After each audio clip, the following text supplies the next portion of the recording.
L'adolescence débute grosso modo avec la puberté. Elle comporte des modifications morphologiques impressionnantes, aussi bien pour l'entourage que pour l'adolescent, et de fait celui-ci se trouve confronté à une double question. La première, qui est ce nouvel individu pour moi? Donc l'adolescent ne se reconnaît plus. La deuxième, qui est ce nouvel individu pour les autres?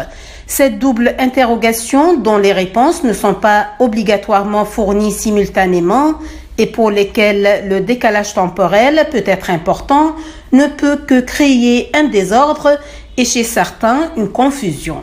Ceci entraîne aussi des troubles variés allant de la plainte somatique à des troubles psychiques graves ou à des dysfonctionnements sociaux. L'adolescence est vécue souvent comme une période douloureuse par de nombreux adolescents. Ils prennent conscience du changement de leur corps avec des réactions très variées. Certains vont être irritables, d'autres susceptibles. Certains vont faire des périodes dépressives plus ou moins longues, plus ou moins graves. Certains, au contraire, ont un sentiment d'invulnérabilité et vont avoir des conduites à risque. Devant toutes ces attitudes, les parents sont souvent démunis. Le plus souvent, l'amour filial et le bon sens guident la conduite logique des parents. Les parents devront rester à l'écoute des adolescents, les mettre en garde des accidents de la vie, surtout quand ils ont des conduites à risque. Les parents doivent également prendre au sérieux certains problèmes qui semblent secondaires pour les adultes, mais qui sont très importants pour les adolescents.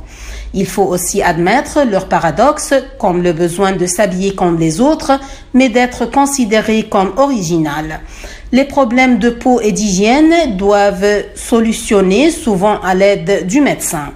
Il est également important de surveiller précocement l'apparition d'un état dépressif et dès que le problème semble important, il ne faut pas attendre et il ne faut pas hésiter à se faire aider par des gens compétents.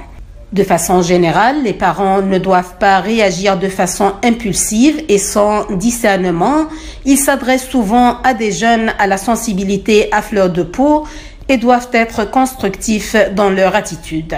Il faut beaucoup de patience et d'amour car la période de comportement de type adolescent peut durer jusqu'à ce que l'individu trouve toute sa maturité matérialisée par une certaine indépendance matérielle et intellectuelle, ce qui survient parfois très tard.